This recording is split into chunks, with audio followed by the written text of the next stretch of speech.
News port के आप सभी दर्शकों को नारायण मिश्रा की ओर से नमस्कार। विधानसभा चुनाव को लेकर विभिन्न व्यक्तियों से बातचीत जो हमारी जारी है, उसी के क्रम में आज हमारे साथ हैं राजद के नेता किशोर यादव। किशोर यादव कोंच प्रखंड के उप प्रमुख रह चुके हैं। इनकी पत्नी भी पंचायत समिति सदस्य है और ये आरजेडी के जमीनी कार्यकर्ता हैं। तो किशोर जी, आपका स्वागत है मेरे इस चैनल में। चलिए, आपको बहुत बहुत स्वागत। किशोर जी, सबसे पहले ये बताइए कि इस बार आपको क्या लगता है, बिहार में तेजस्वी यादव मुख्यमंत्री बन रहे हैं? इसमें कोई शक है? आप बताइए, हमको तो शक है। नहीं, मुझे तो नहीं लगता है कि कोई शक है, क्योंकि बिहार के जनता आवाम इस बार ठान चुका है कि पिछले 20 वर्षों से जो बिहार में भ्रष्टाचार है,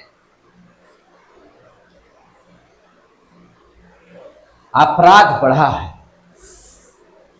झूठ का बाजार बढ़ा है, इसके वजह से बिहार के तमाम नौजवान साथी, माताएं बहनें सब निर्णय ले चुका है कि इस बार तेजस्वी जी के नेतृत्व में सरकार बनानी है। भ्रष्टाचार की बात है, अपराध की बात है, तो आपको पता है कि नीतीश कुमार जंगल राज के मुद्दे पे ही वो बिहार में शासन में आए, क्योंकि वो आज भी उनके जब भी नेता आम लोगों के सामने जाते हैं तो 20 साल पहले की वो स्थिति दिखाते हैं। तो अब क्या ऐसा बदल जाएगा राजद के शासन काल में जो पहले वाली स्थिति नहीं आएगी, जिसे जंगल राज जदयू और भाजपा कहते हैं?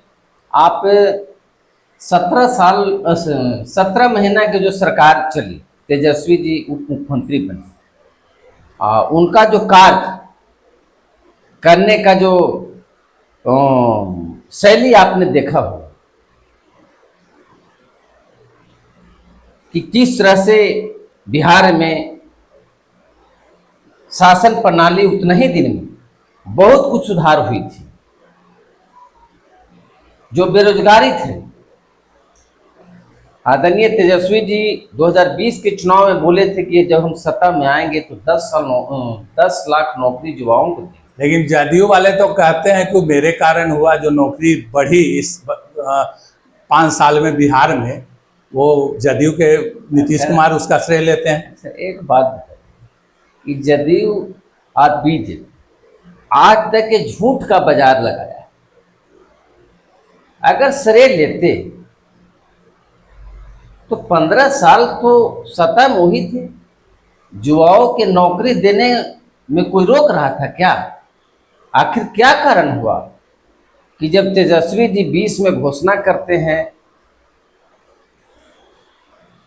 कुछ महीना बाद जब तेजस्वी जी के नेतृत्व में सरकार, तेजस्वी जी के सहयोग से सरकार बनती है और तब जाके यहाँ लगभग 5 लाख गांधी मैदान में एक बार नियुक्ति पत्र नारायण जी बता है। अरे चलिए, अब बिहार का ऐतिहासिक, चलिए केंद्र प्रदेश की राजनीति से अब हम लोग विधानसभा की राजनीति पे आते हैं। जैसे अभी पिछली बार यहाँ कांग्रेस से प्रत्याशी दिए गए महागठबंधन की ओर से, और इस बार भी जैसा कांग्रेस वालों को उम्मीद है ये सीट उनकी बरकरार रहेगी। आपको क्या लगता है कि राजद की सीट ये होगी कि आपको फिर से पीछे लगना है कांग्रेस के? ये मेरा विषय नहीं है, इस शीर्ष नेतृत्व का विषय है। और जो आदरणीय नेता तेजस्वी जी, राष्ट्रीय अध्यक्ष आदरणीय लालू जी जो निर्णय लेंगे, हम लोग मानकर चलिए। अभी ये बताइए कि यदि कांग्रेस की यहाँ से सीट हो जाती है टिकारी विधानसभा, और बहुत सारे लोग ऐसा बोल रहे हैं, जो राजद के लोग हैं, जो राजद के नेता हैं, वो कह रहे हैं कि इस बार अगर कांग्रेस को हम मिला अगर टिकट तो हम वोट नहीं देंगे। आपको क्या लगता है कि आरजेडी ऐसा करे? ऐसा कहीं कोई बात नहीं है। गठबंधन धर्म का पालन हम लोग करते हैं। अगर आरजेडी का टिकट यहाँ मिलेगा तो जो कांग्रेस के लोग हैं हम लोग के सहयोग करेंगे। अच्छा, सुन रहे हैं इस बार ये नारा चल रहा है आरजेडी में कि विशेषकर MY मतलब मुस्लिम यादव, वो कह रहे हैं इस बार जहर भी पीना पड़े तो पी लेंगे, लेकिन इस बार तेजस्वी को मुख्यमंत्री बनाएंगे। देखिए, आप एएमवाई पर नहीं जाइए। हमारे नेता ने स्पष्ट कहा है कि ए टू जेड की पार्टी। हमारे दल में तो सभी वर्ग के लोग हैं, सभी जाति के लोग हैं। अभय कुशवाहा जी किस जाति से आते हैं? मनोज झा जी राज्यसभा सांसद हैं, किस जाति से हैं? शिवानंद तिवारी जी हैं। मैं नेताओं की जाति की बात नहीं कर रहा सुनील हूं, सिंह हैं। मैं नेताओं की जाति की बात नहीं कर रहा हूं, मैं आपके मतदाताओं की जाति की बात कर रहा हूं। आप कहना तो वही चाह रहे थे ना। नहीं, मतदाताओं की, जहां तक जैसे शुरू से ही है कि मुस्लिम यादव यानी आरजेडी, ऐसी कोई बात नहीं इसके है। अलावा और कोई जाति तो नजर नहीं आया है कि नहीं इसका मतलब आरजेडी। कोई बात नहीं है। सभी वर्ग, सभी समुदाय के लोग ये निर्णय ले चुका है कि इस बार हम लोग तेजस्वी जी के नेतृत्व में ही सरकार बनाना है। अच्छा, ठीक है। अब यहाँ से यदि कांग्रेस प्रत्याशी मिलता है तो आप उसके साथ हैं? हाँ, हम लोग साथ हैं। और अगर आरजेडी का मिलता है तो क्या आप उम्मीदवार भी हैं? देखिए, राजनीति करते हैं, सबका अपेक्षा होती है और अपनी बात रखे हैं, जो भी नेता का डिसीजन होगा मानना होगा। चलिए, अब बात करते हैं पिछले 5 सालों में जो टिकारी विधानसभा की जो राजनीति परिदृश्य रही। तो जैसे अनिल कुमार लगातार यहाँ से जीत रहे हैं। पिछले बार उनका जीतने का जो वोट था वो कुछ कम हुआ है। इस बार सारे लोगों का कहना है जो एनडीए गठबंधन के हैं कि इस बार 60,000 से जीतेंगे अनिल कुमार। आपको क्या लगता है? मुझे लगता है कि वही बात उल्टा बोल रहे हैं। वो 60,000 से यहाँ चुनाव हारेंगे। इतना ज्यादा काम किए हैं, बताइए, सब जगह सड़क बना दिए, पुल बना दिए। आपका तो घर लगता है टेकारिया विधानसभा में है। हाँ हाँ, बिल्कुल। आप घूमते होंगे, पता भी चलता होगा। केवल बोर्ड जानते हैं कहाँ लगता है? माननीय मुखिया, पंचायत को जो माननीय मुखिया जी कहना है, वार्ड सदस्य, पंचायत समिति के सदस्य, जिला परिषद सदस्य और नगर परिषद में वार्ड पार्षद के जो भी मत होता है वो सरकार में है, इसलिए पदाधिकारी पर दबाव बना करके अब चाहते हैं कि मेरा ही बोर्ड लग जाए। इसके वजह से स्थानीय जो जनप्रतिनिधि हैं उसका श्रेय खत्म करके अपने श्रेय लेना चाहते हैं। इसलिए सारे कई मुखिया लोग बता रहे हैं कि हम लोग तो क्या करें, सरकार में है भाई, विधायक हैं, डरे हुए हैं, आने दीजिए समय, हम लोग इनको बता देंगे।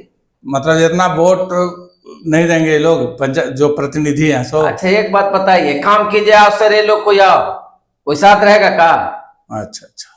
अच्छा, इसके अलावा जैसे अनिल कुमार बोल रहे हैं कि वो केंद्रीय विश्वविद्यालय बना है, अब यहाँ केंद्रीय विद्यालय स्थापित की जाएगी। बहुत अच्छा बात आप बोले। जब केंद्रीय विश्वविद्यालय की बात हो रही थी, ये आदरणीय विधायक अनिल कुमार जी विरोध कर रहे थे। हम माननीय मुख्यमंत्री नीतीश कुमार जी भी विरोध कर रहे थे कि टेकारी विधानसभा में केंद्रीय विश्वविद्यालय नहीं बने।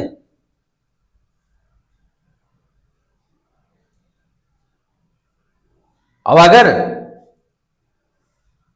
विश्वविद्यालय में इनका सहयोग रहेगा तो एक आध को विधानसभा में क्वेश्चन उठाए क्या? एक आध को इनका इंटरव्यू भी सुना दीजिए कि केंद्रीय विश्वविद्यालय के विश्वविद्यालय बना तो नीतीश कुमार के शासनकाल में ना, यहाँ केंद्र में सरकार किनका था? एक कांग्रेस की सरकार में बना है।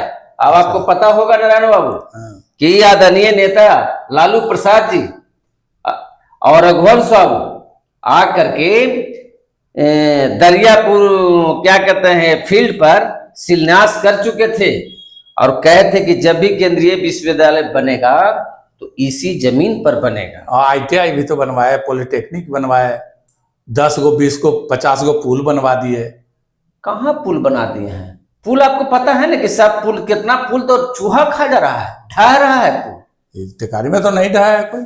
और जो भी 5 के बाद जो काम हुई, ये आदरणीय नेता रघुवंश बाबू का देन था। जब ग्रामीण विकास मंत्री थे, उनके द्वारा जो पैसा बिहार के दी गई उससे कार्य हुआ। एक काम नहीं हुआ है। ये दूसरे के काम को अपना श्रेय लेने के लिए केवल बोर्ड लगाने पर विश्वास करते हैं, बाकी ये काम नहीं हुआ है। अच्छा ठीक है, आप एक बात का जवाब नहीं दे रहे हैं कि यदि यहाँ से आरजेडी का सीट हुआ हाँ, तो आप भी उम्मीदवार हैं, संभावित उम्मीदवार हैं, प्रयास हो रहा है? ये तो नेता को निर्णय लेना है। अच्छा अच्छा, मतलब मिलेगा तो लड़ जाएंगे, नहीं मिला तो जो है उसके साथ रहेंगे। अगर पार्टी चुनाव लड़ाना चाहेगा तो क्या लड़ेंगे। चलिए, अब चूंकि इस इंटरव्यू के हम लोग अंतिम में जा रहे हैं, अब आप ये बताइए कि आने वाले चुनाव में जो टिकारी विधानसभा का चुनाव है उसमें प्रमुख मुद्दा आपकी नजर में क्या क्या होगा? देखिए, प्रमुख मुद्दा है यहाँ जो पिछले 20 वर्षों से बिहार में एनडीए की सरकार है और 11 वर्षों से एनडीए की सरकार दिल्ली में है। अब इसको डबल इंजन की सरकार कही जाती है। डबल इंजन की सरकार में बेरोजगार युवा जो है तबाह है। एक भी नौकरी भारत सरकार के द्वारा नहीं हो रहा है। आपको पता होगा रेलवे को बेच दिए। कहाँ बेच दिया? सारे प्राइवेट कंपनी में। रेलवे में एक आध को बहाली निकल रहा है। अच्छा, बहाली नहीं निकल रहा है। आपका ये जो अग्निवीर है, जो गरीब गुरबा का लड़कन होता था, वो आर्मी में जाता था। अब उसमें भी अग्निवीर ला करके 4 साल का जो कर दिए, इसमें अब गरीब का लड़कन। टेकारी के मुद्दा बताइए ना कि टेकारी किस मुद्दे पर चुनाव लड़ेगी महागठबंधन? स्थानीय क्या मुद्दा है, क्या काम है जो आप टेकारी में देख रहे हैं? टेकारी में जाम से समस्या कितना रहता है। अच्छा ठीक है। आज तक के जो बेलहरिया मोड़ से बस स्टैंड तक आप जाइएगा 11 बजे के बाद शाम तक जाम रहता है। आज तक आपके विधायक इस पर विचार नहीं किए। हम लोग तो 15 में जब यहाँ से भय कुशवाहा जी विधायक बने थे तो हम लोग को बाईपास रोड निकलवाए थे अहियापुर से ये नारायण बिघार नहर होते हुए सुप्ता तक। अभी उसमें कार्य लगा हुआ है। उद्घाटन सहित किए हैं, चूंकि उसमें काम अब लगा है। तो बोर्ड वोर्ड सुने हैं कि कोई बता रहा था कि लगा है, तो बोर्ड तो कभी भी जाके रातों में जाके कहते हैं कि बोर्ड को लगा दीजिए। अच्छा ठीक है। अब ये बताइए आप कि जैसे टिकारी में आप एक मुद्दा बताए, टिकारी में कोच का मांग रहा डिग्री कॉलेज का। ये 20 साल विधायक रहे हैं, आज तक डिग्री कॉलेज का कभी भी मां बोलने का नाम नहीं लिए। अभी जब हम एक इंटरव्यू में बोले थे कि कोच के डिग्री कॉलेज का मांग है, मऊ में प्रखंड की मांग है, अलीपुर में आती की प्रखंड का दर्जा के लोग मांग कर रहे हैं, कभी भी माननीय विधायक अनिल कुमार जी इसको संज्ञान ने कभी बात नहीं रखे। आप एक सगुपा छोड़ रहे हैं कि डिग्री कॉलेज ले आवेंगे, तयाती के का तो प्रखंड बना देंगे। बताइए कि 20 साल से आदरणीय नीतीश कुमार जी के नेतृत्व में सरकार चली, एकाध को बिहार में प्रखंड का दर्जा मिला है? चलिए ठीक है। दर्शकों, ऐसे ही हम अन्य नेताओं से भी आपकी बात करवाएंगे। यदि हमारा कार्यक्रम आपको अच्छा लगता है तो फेसबुक पेज पर लाइक कीजिए, कमेंट कीजिए, और जो यूट्यूब चैनल है हमारा है वहाँ भी आप सब्सक्राइब कीजिए। बहुत बहुत धन्यवाद।